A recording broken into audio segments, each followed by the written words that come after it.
Hello everyone, मैं हूं अनिल, आपका दोस्त, और आपका स्वागत है आपके अपने चैनल साइंस पोटली में। आज हम डिस्कस करेंगे छत्तीसगढ़ बोर्ड के कक्षा 10वीं विज्ञान विषय से। टॉपिक है आपका हार्मोन या मानव हार्मोन।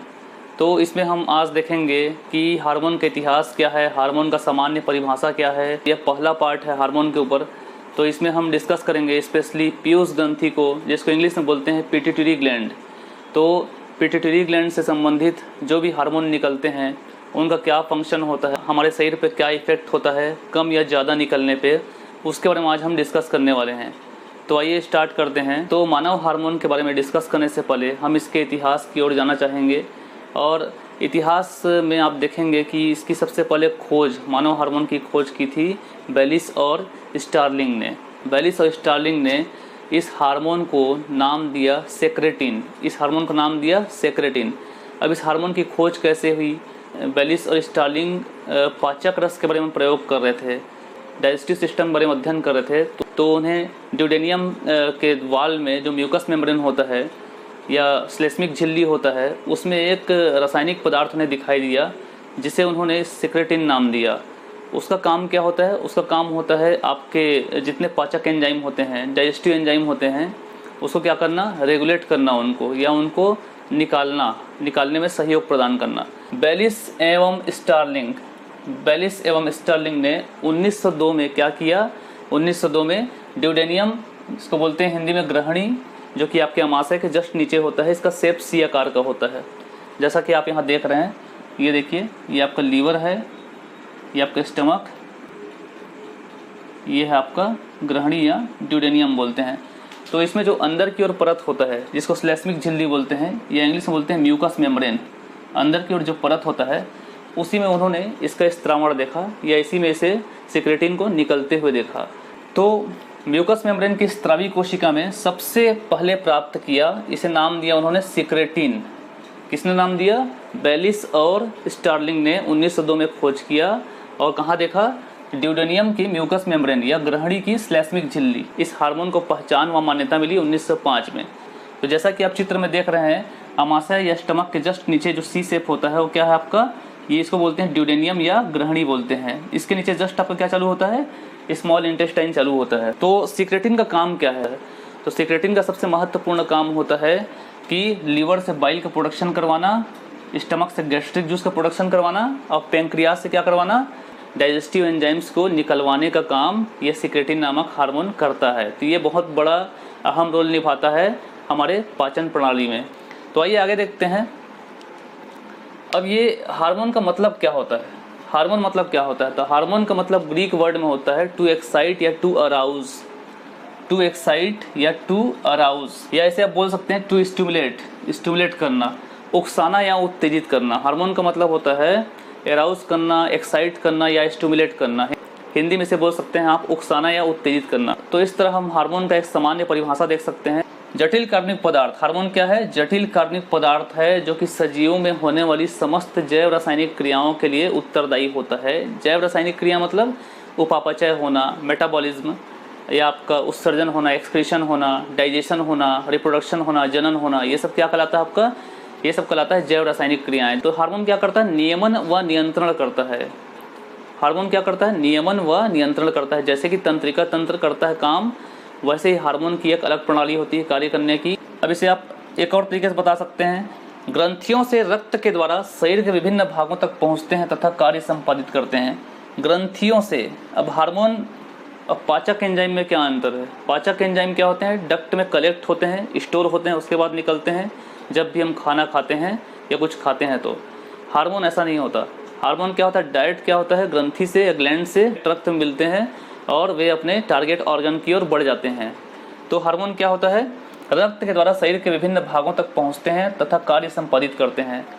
इसे रासायनिक दूत भी कहते हैं। क्या कहते हैं इसे? रासायनिक दूत, केमिकल मैसेंजर्स। हार्मोन को केमिकल मैसेंजर्स या रासायनिक दूत भी कहा जाता है, क्योंकि एक ग्लैंड से निकलकर दूर जाते हैं टारगेट ऑर्गन की ओर। जिस ऑर्गन में काम होता है वहाँ ये जाते हैं, ट्रैवल करते हैं, सफ़र करते हैं, इसलिए इसे रासायनिक दूत भी या केमिकल मैसेंजर भी कहा जाता है। और इसकी कमी या अधिकता दोनों ही क्या करती है? मानव में व्यवधान उत्पन्न करती है, या कुछ प्रकार का फंक्शनल डिसीज पैदा करती है, या कार्यात्मक रोग पैदा करती है। अगर हार्मोन अधिक हुआ या हार्मोन कम हुआ, दोनों ही कंडीशन में, दोनों ही परिस्थिति में यह मानव के लिए हानिकारक होता है, लाभप्रद नहीं होता। हार्मोन कम होगा तो भी नुकसान होगा, हार्मोन बढ़ जाएगा तो भी नुकसान होगा। तो इसका संतुलन होना बहुत ही आवश्यक है। हम इसे एक और प्रकार से बोल सकते हैं हार्मोन को, मनुष्य के अंतःस्रावी ग्रंथियों से निकलने वाले या स्रावित होने वाले विशिष्ट रसायन को क्या कहते हैं? हार्मोन कहते हैं। तो सबसे पहले आता है ग्रंथि आपका, हम टॉप टू बॉटम जाएंगे। आज हम डिस्कस करने वाले हैं केवल पिट्यूटरी ग्लैंड के ऊपर या पीयूष ग्रंथि के ऊपर, जो कि हमारे शरीर में सबसे ऊपर टॉप में सिर में होता है। छोटा सा ग्रंथि होता है, मटर के दाने जैसा। इसका वजन 0.4 ग्राम से 0.7 ग्राम के बीच पाया जाता है। तो आइए देखते हैं पिट्यूटरी ग्लैंड, पीयूष ग्रंथि बोलते हैं हिंदी में। यह भी एक अंतःस्रावी ग्रंथि है। आकार देखिए मटर के दाने जैसा होता है, वजन 0.6 ग्राम के आसपास होता है। कहाँ पाया जाता है? कपाल की स्फेनाइड हड्डी, कपाल के स्फेनाइड हड्डी के एक गुहा में स्थित होती है, जिसे क्या कहते हैं? सैला टर्सिका कहते हैं। ये सभी अंतःस्रावी ग्रंथियों पर नियंत्रण रखता है, इसलिए इसे क्या कहते हैं? मास्टर ग्रंथि कहते हैं। ये सभी अंतःस्रावी ग्रंथियों पे क्या करता है? अपना कंट्रोल रखता है, इसलिए क्या कहते हैं? इसे मास्टर ग्रंथि या मास्टर ग्लैंड भी कहा जाता है। तो आइए देखते हैं डायग्राम में और समझते हैं पिट्यूटरी ग्लैंड का पोजीशन क्या होता है, इसका साइज क्या होता है। तो देखिए यहाँ से निकलता है आपका मेरुरज्जु। ऐसे के ऊपर जाएंगे आप तो देखिए नाक राख के सीध में आप देखिए ये लाल रंग का दिखाई दे रहा होगा आपको। तो ये है छोटा सा गोला मटर के दाने जैसा, जो कि है आपका पिट्यूटरी ग्लैंड। और ये है आपका ब्रेन।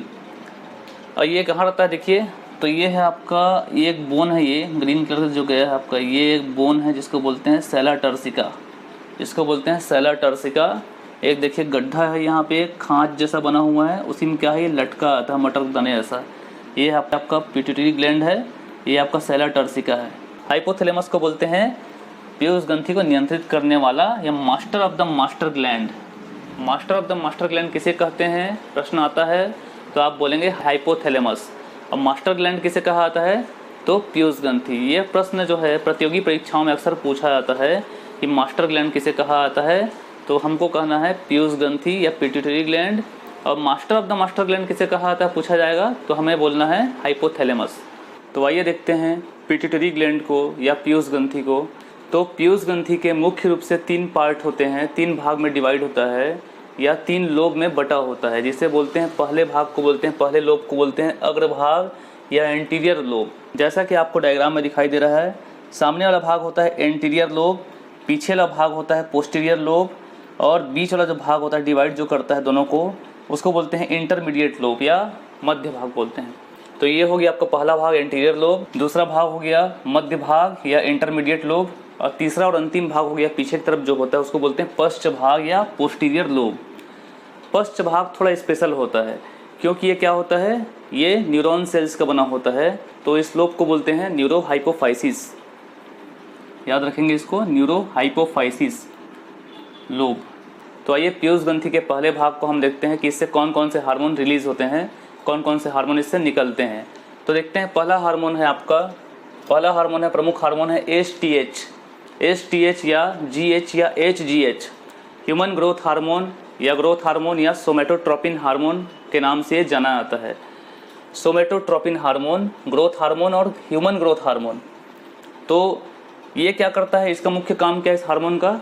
इस हार्मोन का मुख्य काम है शरीर की वृद्धि व विकास में ये महत्वपूर्ण भूमिका निभाता है, और ये मुख्य रूप से शरीर की समस्त ऊतकों व हड्डियों के विकास में सहायक होता है। ये क्या करता है? ग्रोथ हार्मोन क्या करता है? शरीर की वृद्धि का नियंत्रण रखता है। ग्रोथ हार्मोन सही मात्रा में रिलीज होता है तो मानव का जो ग्रोथ है, ह्यूमन का जो ग्रोथ है, सही ग्रोथ होता है।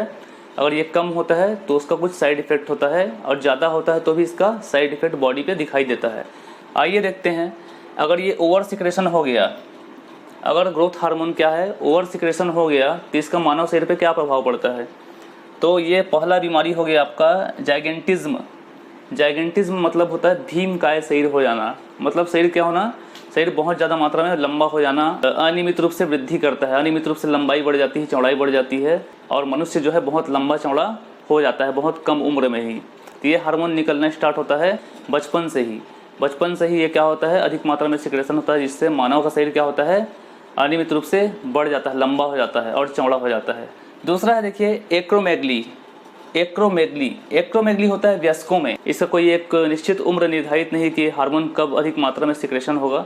ऐसा माना जाता है कि 30 से 50 साल के बीच में वयस्कों में यह हार्मोन देखा गया है सिक्रेशन होते हुए अधिक मात्रा में।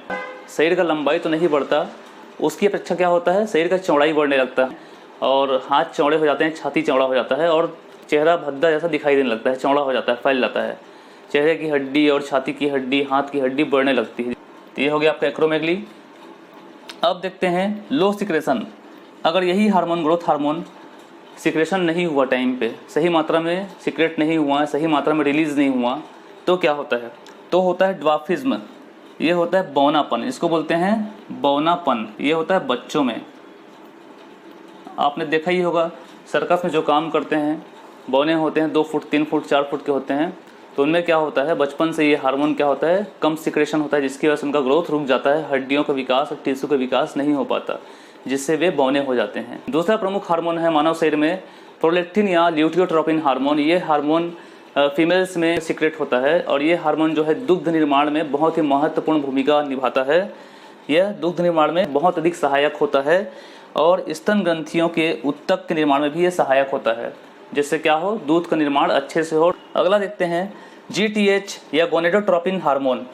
GTH या गोनेडोट्रोपिन हार्मोन, ये हार्मोन जो होते हैं जननांग के लिए होते हैं, जननांग को स्टिमुलेट करते हैं और उस पर कार्य करते हैं। तो आइए देखते हैं GTH गोनेडोट्रोपिन हार्मोन क्या क्या होते हैं। तो यहाँ पे गोनेडोट्रोपिन हार्मोन जो होता है 2 प्रकार का होता है, एक होता है FSH, दूसरा होता है LH। तो गोनेडोट्रोपिन हार्मोन जो होता है जननांग पे कार्य करता है, गोनेड्स पे काम करता है, male gonads and female gonads. तो आइए देखते हैं, ये 2 प्रकार के होते हैं, FSH और LH। तो FSH को पहले देखते हैं, इसको बोलते हैं फॉलिकल स्टिमुलेटिंग हार्मोन। FSH को बोलते हैं फॉलिकल स्टिमुलेटिंग हार्मोन, जो कि फॉलिकल क्या करता है, स्टिमुलेट करता है। तो ये गोनेड्स पे काम करते हैं। तो गोनेड्स हो गया आपका, मेल गोनेड्स को बोलेंगे टेस्टिस, फीमेल गोनेड्स को बोलेंगे ओवरी। तो सबसे पहले हम फीमेल गोनेड्स को देख लेते हैं। तो ओवरी होता है फीमेल गोनेड्स, इसमें क्या करता है ये देखते हैं। इसमें क्या करता है, एग्स को क्या करता है, ग्रोथ करता है, उसका डेवलपमेंट करता है, अंडे का विकास करता है, वृद्धि करता है, उसको बढ़ाने में सहायक होता है। और दूसरा ये है कि फीमेल्स में MC या मेंस्ट्रुअल साइकिल को क्या करता है, कंट्रोल करता है। फीमेल्स में 12 से 13 वर्ष की उम्र में क्या होता है, मेंस्ट्रुअल साइकिल स्टार्ट होता है और जो कि 45 से 50 साल तक चलता आता है। और ये हर महीने होने वाली क्रिया है, जिसको नियंत्रित कौन करता है, ये आपका FSH करता है, ये फॉलिकल स्टिमुलेटिंग हार्मोन ही इसको नियंत्रित करता है। अब आइए मेल गोनेड्स देखते हैं। तो मेल गोनेड्स से आपका टेस्टिस।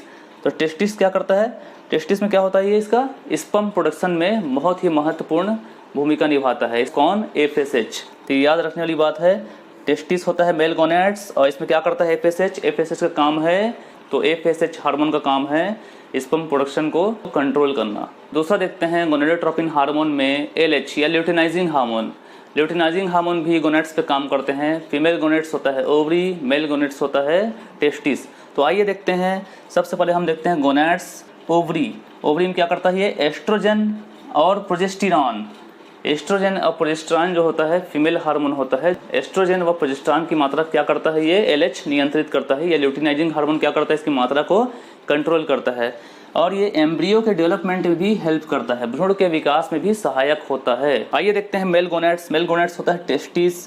टेस्टिस में क्या होता है, मेक टेस्टोस्टेरॉन। मेक टेस्टोस्टेरॉन या क्या करता है, यहाँ ये LH क्या करता है, ल्यूटिनाइजिंग हार्मोन टेस्टोस्टेरॉन बनाने में सहायक होता है। टेस्टोस्टेरॉन जो होता है ये मेल हार्मोन होता है, जो कि मेल के सेक्सुअल सेकेंडरी कैरेक्टर को शो करता है। चौथा महत्वपूर्ण हार्मोन जो क्या निकलता है, एंटीरियर लोब से ही निकलता है। चौथा हार्मोन है आपका TSH, thyroid stimulating hormone. TSH को बोलते हैं थायराइड स्टिमुलेटिंग हार्मोन। ये क्या करता है, थायराइड को स्टिमुलेट करता है और उससे क्या निकालता है, थायरॉक्सिन नाम का हार्मोन निकालता है। थायरॉक्सिन हार्मोन क्या काम करता है आपके बॉडी में, ये वजन, आपके बॉडी का तापमान, मांसपेशियों में ताकत या खिंचाव और मनोदशा या मूड, इसको बोल सकते हैं आप मूड, आपके मूड को भी क्या करता है, कंट्रोल करता है। थायरॉक्सिन हार्मोन निकलता है, क्या कंट्रोल करता है आपके बॉडी को, वजन कंट्रोल करता है, तापमान कंट्रोल करता है और मांसपेशियों में ताकत या खिंचाव को कंट्रोल करता है और आपके मनोदशा या मूड को भी ये कंट्रोल करता है। तो बहुत सारा काम है इस हार्मोन का, बहुत ही महत्वपूर्ण हार्मोन है। पिट्यूटरी ग्लैंड से ये रिलीज होता है या पीयूष ग्रंथि से निकलता है। आइए देखते हैं अगला 5वां महत्वपूर्ण हार्मोन।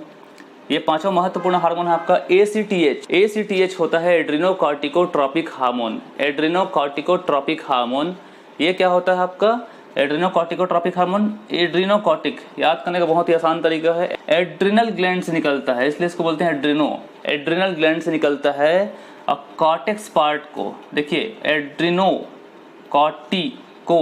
कॉर्टेक्स पार्ट को क्या करता है, ये स्टिमुलेट करता है या उत्तेजित करता है या उसको एक्साइट करता है, और उससे क्या निकलता है, कार्टिसोल नाम का हार्मोन निकलता है जो कि प्राइमरी स्ट्रेस हार्मोन कहलाता है। जब हम सुबह सो के उठते हैं या एक्सरसाइज करते हैं या कुछ तनाव में आते हैं तब ये हार्मोन क्या होता है, रिलीज होता है ब्लड स्ट्रीम में हमारे। तो ये क्या क्या काम आता है, ये और क्या क्या मुख्य रूप से काम आता है, तो इसका और क्या क्या महत्व है कार्टिसोल हार्मोन का हमारे बॉडी में, आइए देखते हैं। उपापचय या मेटाबॉलिज्म से संबंधित काम को ये पूर्ण करता है, हमारे ब्लड प्रेशर को, रक्तदाब को नियंत्रित करता है, रक्त शर्करा या ब्लड शुगर को नियंत्रित करता है। तो ये बहुत ही महत्वपूर्ण काम करता है हमारे बॉडी में। तो आइए एक बार पिट्यूटरी ग्लैंड का या पीयूष ग्रंथि का हम डायग्राम देख लेते हैं। तो देखिए ये ऊपर जो है आपका ये हो गया हाइपोथैलेमस, और यहाँ से लटका होता है दो लोब में। तो फर्स्ट लोब को बोलते हैं, सामने वाले भाग को एंटीरियर लोब बोलते हैं। देखिए इसको, यहाँ से एक हार्मोन निकलता है, यहाँ से एक हार्मोन निकलता है इंटरमीडिएट लोब से, और एक पोस्टीरियर लोब से भी एक हार्मोन निकलता है। 3 प्रकार के हार्मोन 3 लोब से निकलते हैं। तो पहला एंटीरियर लोब से 5 प्रकार का हार्मोन निकलता है, एसटीएच, दूसरा हो गया आपका प्रोलेक्टिन, तीसरा हो गया जीटीएच, चौथा हो गया आपका टीएसएच और 5वां हो गया एसीटीएच। तो 5 प्रकार के हार्मोन कहाँ से निकलते हैं, एंटीरियर लोब से निकलते हैं। और एक प्रकार का हार्मोन निकलता है कहाँ से, एमएसएच मध्य भाग से, यहाँ से निकलता है एक प्रकार का हार्मोन। और 2 प्रकार का हार्मोन निकलता है आपका पोस्टीरियर लोब से। तो ये हो गया प्रमुख हार्मोन आपका पिट्यूटरी ग्लैंड का।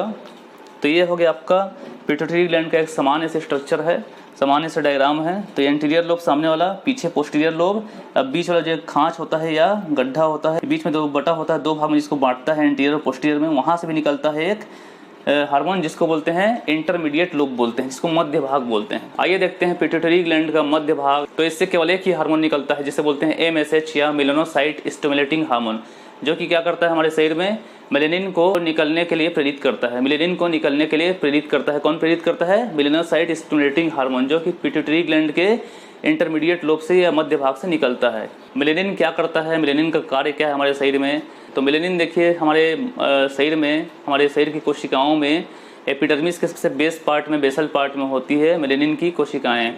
तो वहाँ क्या होता है, ये हमको ब्राउनिश और ब्लैकिश कलर प्रदान करता है। जो हमारा कलर होता है वो मेलेनिन के कारण ही संभव हो पाता है। जैसे मनुष्य में आपने देखा होगा, कोई मनुष्य गोरा होता है, कोई काला होता है, कोई सांवला होता है। तो ये कारण है आपका मेलेनिन के प्रोडक्शन कारण। जिसके बॉडी में जितना ज़्यादा मेलेनिन निकलेगा वो उतना ही अधिक काला होगा या डार्क होगा, जिसका मेलेनिन कम निकलेगा वो ज़्यादा ही साफ होगा। उसके बाद देखते हैं तीसरा महत्वपूर्ण भाग।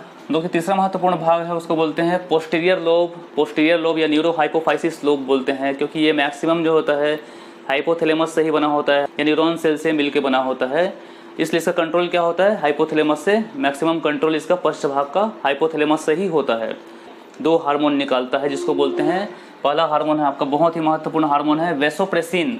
वैसोप्रेसिन हार्मोन बोलते हैं या इसको बोलते हैं ADH hormone, anti diuretic hormone. Anti diuretic hormone से मतलब होता है आपके शरीर में जल की मात्रा का नियंत्रण करना या मूत्र की मात्रा को कंट्रोल में करना। तो वैसोप्रेसिन हार्मोन का मुख्य काम है मूत्र की मात्रा का नियंत्रण करना, शरीर में जल की मात्रा का नियंत्रण करना, मूत्र की मात्रा को नियंत्रित करना और शरीर के आंतरिक तापमान को नियंत्रित करना। तो इसमें क्या होता है, देखिए 2 प्रकार का सिक्रेशन होता है।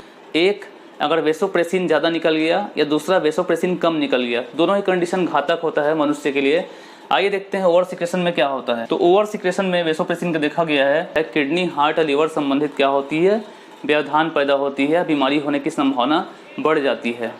दूसरा देखा गया लोअर सिक्रेशन में। लोअर सिक्रेशन मैक्सिमम आप देखेंगे कि 60 साल से ऊपर वाले लोगों में, बुजुर्गों में दिखाई देता है। उनको बार बार यूरिन जाना पड़ता है, वे अपना यूरिन रोक नहीं पाते क्योंकि उनमें क्या होता है, वैसोप्रेसिन की मात्रा कम होती है, जिससे क्या होता है उनका यूरिन पतला होता है और उन्हें बार बार यूरिन जाना पड़ता है। तो इससे एक नुकसान है, यूरिन जाना पड़ता है बार बार, इससे एक नुकसान है, क्या होगा, डिहाइड्रेशन होने का खतरा बढ़ जाता है, शरीर में पानी की कमी होने का खतरा बढ़ जाता है। सेकंड महत्वपूर्ण हार्मोन देख लेते हैं। सेकंड महत्वपूर्ण हार्मोन है ऑक्सीटोसिन। ऑक्सीटोसिन हार्मोन आपने सुना ही होगा। ऑक्सीटोसिन हार्मोन अभी इंडिया में बैन हो गया है, पर फिर भी कहीं कहीं से लगाया जाता है। ऑक्सीटोसिन हार्मोन जो है गायों को दिया जाता है, दुधारू पशुओं को दिया जाता है, क्योंकि वे दुग्ध स्त्रावण ज़्यादा मात्रा में कर सकें। तो दुग्ध स्त्रावण के लिए पशुओं को दिया जाने वाला ये एक प्रकार का हार्मोन है। ये मानव में स्वाभाविक रूप से बनता है और ये काम आता है केवल दुग्ध स्त्रावण करने के लिए। देखिए, प्रोलैक्टिन और ऑक्सीटोसिन में एक कॉमन अंतर है। ऑक्सीटोसिन जो होता है दुग्ध स्त्रावण के लिए होता है और आपका प्रोलैक्टिन जो होता है दुग्ध निर्माण के लिए होता है। तो इसका और महत्वपूर्ण काम है गर्भाशय संकुचन। ऑक्सीटोसिन का महत्वपूर्ण काम है गर्भाशय संकुचन। जब फीमेल्स में लेबर पेन शुरू होता है और बच्चे का डिलीवरी का टाइम आ जाता है तो फीमेल्स को पेन होता है या कॉन्ट्रैक्शन होता है गर्भाशय में या संकुचन होता है, वो इसी हार्मोन की वजह से होता है। और जो प्रसव पीड़ा होता है, जो लेबर पेन होता है, वो इसी की वजह से ही होता है, जिसमें क्या होता है उसको बेबी को बाहर निकलने में नॉर्मल तरीके से सहायक होता है। तो ऑक्सीटोसिन का 3 प्रमुख काम है, एक गर्भाशय संकुचन और प्रसव पीड़ा, और आपका तीसरा है दुग्ध स्त्रावण में सहायक होता है। तो ये हो गया आपका पिट्यूटरी ग्लैंड से या पीयूष ग्रंथि से निकलने वाले महत्वपूर्ण हार्मोन्स। तो दोस्तों, ये हो गया आपका आज का क्लास पिट्यूटरी ग्लैंड से या पीयूष ग्रंथि से निकलने वाले विभिन्न प्रकार के प्रमुख हार्मोनों को हमने आज आपसे डिस्कस किया, आपको बताया। तो आपको मेरा क्लास कैसा लगा? मेरा क्लास आपको अगर पसंद आता हो तो मेरे वीडियो को लाइक कीजिए, अपने दोस्तों को शेयर कीजिए और आप मेरे चैनल को सब्सक्राइब भी कर सकते हैं। Stay healthy, stay safe.